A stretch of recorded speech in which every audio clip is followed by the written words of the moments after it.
मुंबईच्या वाडिया हॉस्पिटलवर बाळाच्या आईनं गंभीर आरोप केलाय। शिकाऊ डॉक्टरांच्या हलगर्जीपणामुळे बाळाचा मृत्यू झाल्याचा आरोपही करण्यात आलेला आहे। 4 महिन्यांच्या बाळावर चुकीच्या पद्धतीने उपचार केल्याचा आईनं आरोप केलेला आहे। दरम्यान या प्रकरणामध्ये वाडिया हॉस्पिटलशी संपर्क साधला असता त्यांनी मात्र कुठलीच प्रतिक्रिया दिलेली नाही।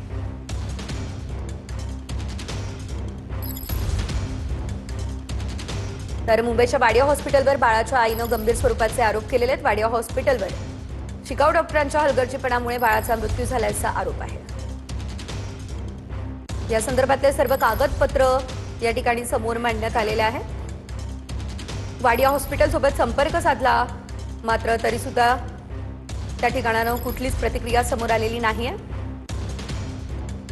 शिकाऊ डॉक्टरांच्या हलगर्जीपणामुळे बाळाचा मृत्यू झाला। 4 महिन्यांच्या बाळावर चुकीच्या पद्धतीने उपचार केले असा आईनं आरोप केलेला आहे।